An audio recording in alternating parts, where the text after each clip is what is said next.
दुर्घटना की दशा में ड्राइवर का कर्तव्य। जाहिर है कि गाड़ी चलेगी तो दुर्घटना भी होगी। उस समय हमारे ड्राइवर भाई को जब किसी, पढ़ते हैं देखो क्या लिखा उस पर, कि जब किसी मोटर यान के कारण कोई किसी दुर्घटना के परिणाम फलस्वरूप किसी व्यक्ति को क्षति होती है या पर व्यक्ति की किसी संपत्ति को नुकसान पहुंचता है, तब यान का ड्राइवर या यान का भारसालक अन्य व्यक्ति का, कोष्ठक में का पॉइंट है इसका, कि जब तक कि भीड़ के क्रोध के कारण या उसके नियंत्रण के परे किसी अन्य कारण से ऐसा करना संभव न हो, तो आहत व्यक्ति को निकटतम चिकित्सक के पास अथवा अस्पताल में ले जाकर उसके लिए चिकित्सा सहायता प्राप्त करने के लिए सभी समुचित कदम उठाएगा। ये कर्तव्य है कि कोई घटना हो जाती है तो अगर आपसे कोई बात हो जाती है तो आप तत्काल से तत्काल उसको जो है अस्पताल में जो है दाखिल कराएं। और कुल मिला के कि व्यक्ति की जान बहुत इम्पोर्टेंट है, और सफल व्यक्ति और अच्छे ड्राइवर वो होते हैं कि वो कोशिश करते हैं कि उनके हाथों से, उनकी गाड़ी के द्वारा जो है चींटी भी ना मरे, एक चिड़िया भी ना मरे। और बस कभी कभार मैं ये मान सकता हूँ कि थोड़ा सावधानी की वजह से हादसे हो जाते हैं, अन्यथा जानबूझ के कोई नहीं करता है, मेरा ये मानना है। तो दुर्घटना संबंधी अपराध के लिए दंड क्या कहता है कि जो कोई धारा 132 की उपधारा 1 के खंड गा या धारा 133 या धारा 134 के उपबंधों का अनुपालन करने में असफल रहेगा, वह कारावास से, जिसकी अवधि 3 मास तक की हो सकेगी, या जुर्माने से उसे 500 रुपये तक का हो सकेगा, अथवा दोनों से, अथवा इस धारा के अधीन अपराध के लिए पहले ही दोष सिद्ध हो चुकने पर इस धारा के अधीन अपराध के लिए पुनः दोष सिद्ध होने की दशा में कारावास से, जिसकी अवधि 6 मास तक की हो सकती है, यह जुर्माने से 1000 रुपये तक का भी हो सकता है, अथवा दोनों से भी दंडनीय होगा। तो इसमें यही है कि अगर वो तो है ही है भाई, किसी की जान माल जाएगी और तुमको आदत है, गाड़ी चलाते हो अक्सर, तो फिर बार बार अगर करोगे तो फिर वो पनिश आपको बढ़ती जाएगी। तो दुर्घटना होने से बचने हेतु जो है, दुर्घटना से बचने के लिए बरती जाने वाली सावधानियां जो हैं, एक नज़र हम उन पर डालते हैं कि दुर्घटना कैसे हो जाती है, क्यों होती है। तो उनके भी एक साइकोलॉजिकल इसमें कुछ पॉइंट दिए हुए हैं कि जो हमारे ड्राइवर भाई हैं, वो सबसे पहला पॉइंट कहता है कर्तव्य पर समय से थोड़े पहले निकलना चाहिए। यानी कि कर्तव्य का मतलब ड्यूटी, हमारी ड्यूटी जो हमारी 7 बजे की है, तो कोशिश करें घर से 6:45 बजे वहाँ पहुँच जाए, 6:30 बजे निकलें, जिससे कि जो है जल्दबाजी में बहुत सारी चीज़ें हम भूल जाते हैं, दिमाग हमारा कॉन्सेंट्रेट नहीं रहता है, और जल्दबाजी में अक्सर फैसले और अक्सर जो है चीज़ें गलत होती हैं। तो पहला पॉइंट इनका बिल्कुल सही है। और चूँकि जो दुर्घटना इसी कारण से होती है, तो उसमें ये पॉइंट है कि भाई आप हमेशा कूल रहने की कोशिश करें। कूल समय से रहेंगे तो कूल रहेंगे। दूसरा पॉइंट ये है कि ट्रैफिक के नियमों का सदैव पालन करना चाहिए। हमें ये नहीं सोचना चाहिए कि हमें जैसे चौराहा है, आइसलैंड है, तो हम आगे जाके दाहिने से चलेंगे, दाहिने से मुड़ेंगे, उस तरफ जाना है, लेकिन बाएं से भी हम जा रहे हैं तो बाएं से भी दिख रहा है कि खाली पड़ा है, तो बहुत सारे लोग जो होते हैं वो बाएं से ही उछल देते हैं। ऐसा नहीं है, कोई देखे या ना देखे, आप भी सोच रहे हैं कि दोपहर का समय है, कोई नहीं आ रहा, हम अपनी गाड़ी तेजी से चले, उधर से भी एक बंदा आ रहा है, वो सोच रहा है कि मैं भी कोई नहीं देख रहा है और हम भी तेजी से चला सकते, और यही गलत फहमी की वजह से दोनों आमने सामने आ जाते हैं और एक्सीडेंट हो जाता है। ऐसे कई हादसे होते हैं। तो ट्रैफिक के नियम हैं, जैसे सीट बेल्ट पहनना है हमेशा। ये नहीं है कि हमारा अधिकारी ही जब टोके या वो है, कुछ लोग ये सोचते हैं कि हम सीट बेल्ट नहीं लगाते हैं तो हम बहुत बड़े बॉस हैं। तो बॉस उसमें नहीं है दोस्त, एक प्रक्रिया है, उसके जो एयर बैग हैं और गाड़ी की जो स्पीड है, स्पीड से जो टकराव है, एक साइंटिफिक तरीका है।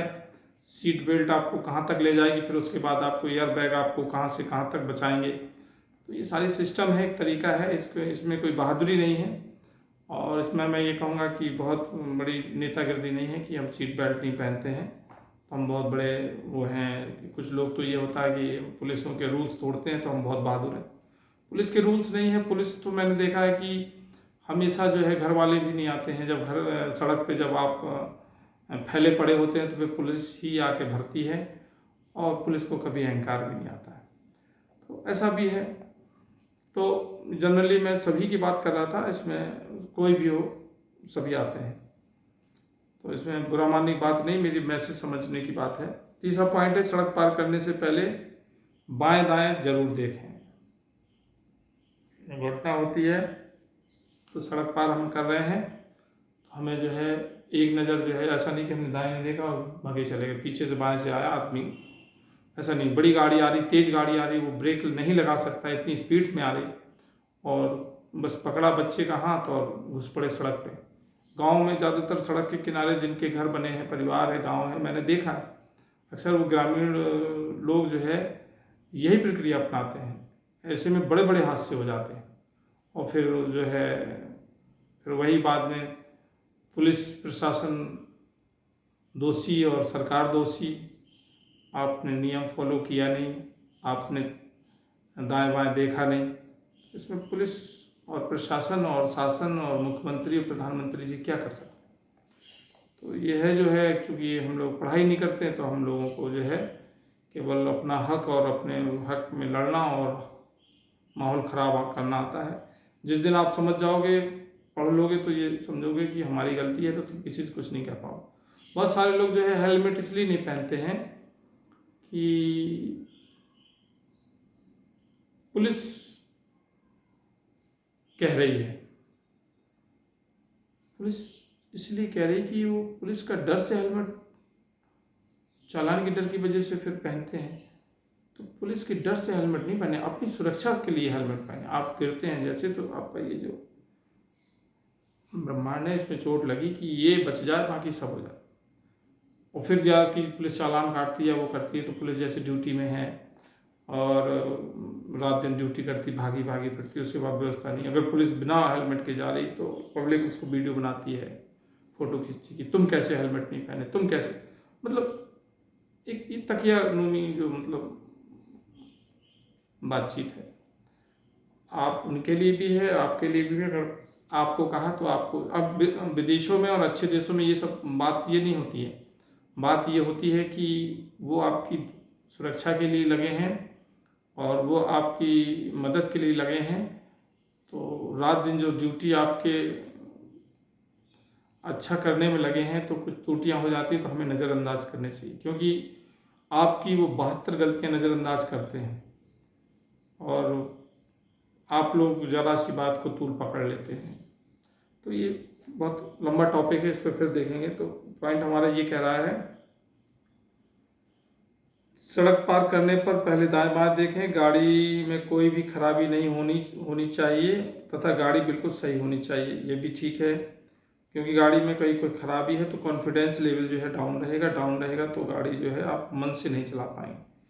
लाल बत्ती होने पर जेब्रा क्रॉसिंग से पहले बनी स्टॉप लाइन पर वाहन को रोक लेना चाहिए।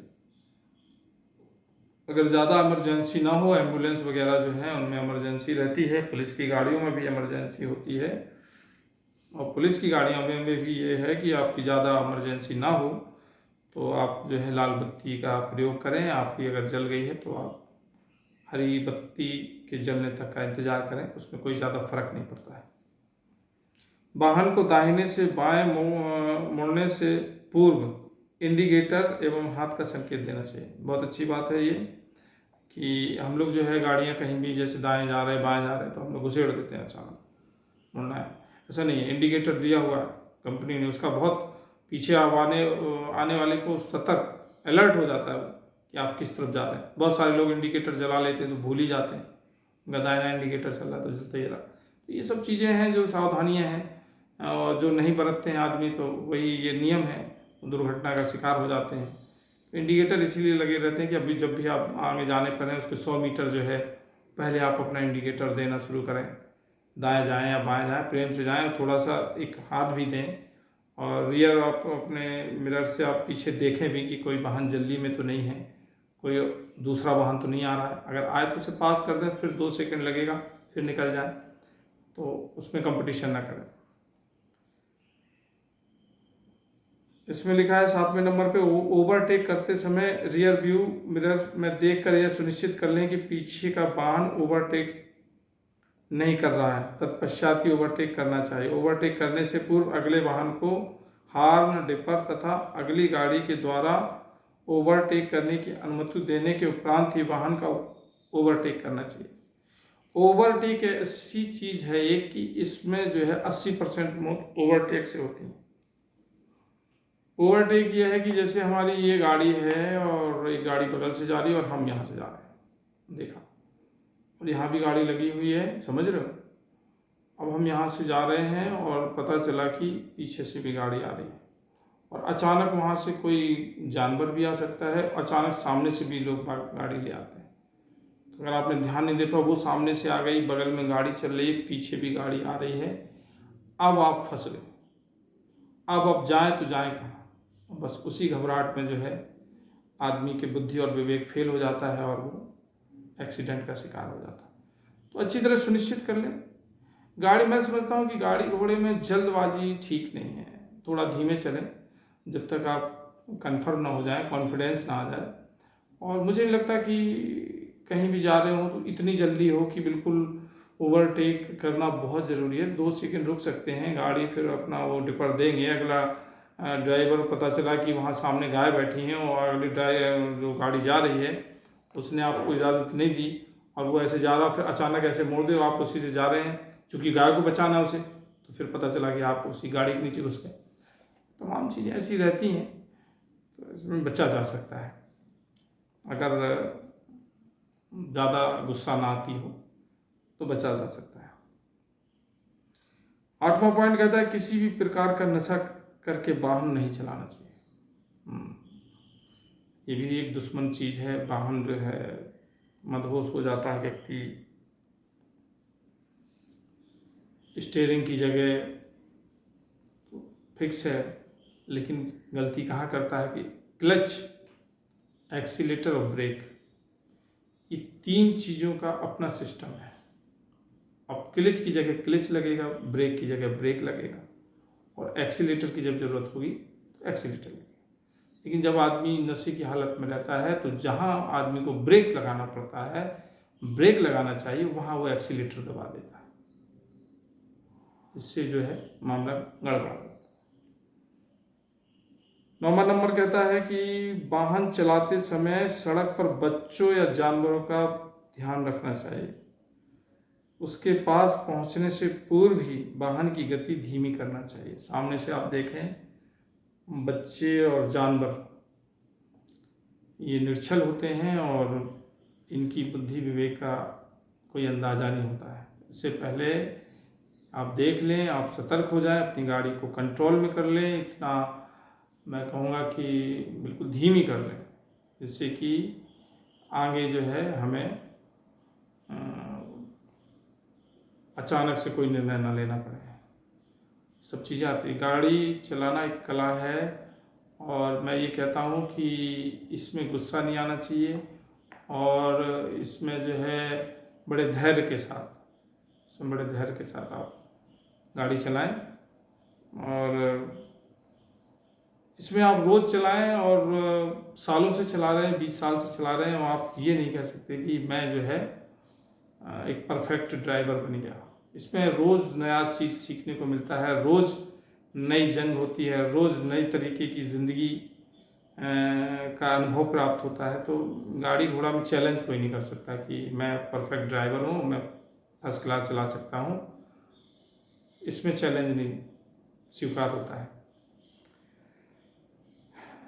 10वां नंबर जो है, रात को डिपर का प्रयोग। ट्रकों के पीछे लिखा रहता है यूज डिपर एट नाइट। क्यों? क्योंकि हॉर्न हो सकता है कि वो म्यूजिक बजा रहा हो, लेकिन रात को जब शांति रहती है तो हॉर्न की अपेक्षा डिपर को बताया गया। डिपर से जो है लाइट में उसके मिरर में दिखाई देता है और समझ जाता है, तो ज़्यादातर जो कहा गया है कि डिपर का जो यूज़ करना चाहिए रात। वाहन को गीली सड़क, रेतीली सड़क एवं कच्ची सड़क पर धीमी गति से चलाना चाहिए। मैंने देखा है कि आदमी अपनी स्पीड देखता है, ये नहीं देखता कि यहाँ की सड़कें कैसी हैं, गड्ढे कैसे हैं। इसमें लिख रखा है, लोगों ने पहले, हमसे पहले आए, इस पे इंजीनियर लोगों ने शोध किया है, वैज्ञानिक लोगों ने शोध किया है, और यही चीज़ें हम लोगों को मन में आती भी हैं यार कि यहाँ पे हम रेतीली सड़क है, धीमे चलें तो यार गाड़ी रपट जाएगी, गाड़ी रपट जाएगी। कच्ची सड़क है, धीमे चलें नहीं, गाड़ी रपट जाएगी, और सड़क से नीचे उतर गई तो मिट्टी भर जाएगी टायरों में और फिर गाड़ी मुश्किल से चल पाएगी। तो ये सब चीज़ें हैं। 13 नंबर है कि वाहन की गति सीमा के अंतर्गत चलाना चाहिए। वाहन का दिया गया हो, वाहन में किलोमीटर दिया गया 160 किलोमीटर, 220 किलोमीटर हैं, 350 किलोमीटर, 1000 किलोमीटर, तो हम उतनी थोड़ी चला पाएंगे ना। गाड़ी हमें जो है अपने बहुत जल्द हो, बहुत ज़्यादा ज़रूरी हो तो मुश्किल से 100 की वो पार करना चाहिए। नहीं तो गाड़ी हमेशा जो है, हमेशा है, मैं ये कहूँगा कि 90 और 60 के बीच में गाड़ी सबसे बेस्ट रहती है, उसको चलाएं आप। तो ये 13 पॉइंट थे, हमने देखे कि ये जो दुर्घटना से बचा सकते हैं। और पता नहीं आप लोग कैसा लगे, लेकिन हमने तो कोशिश करी है कि हमारे जो भाई जो पढ़ नहीं रहे हैं उनके लिए हमारा वीडियो मददगार बने। थैंक यू, धन्यवाद, नमस्कार, और आपको शुभ दिन।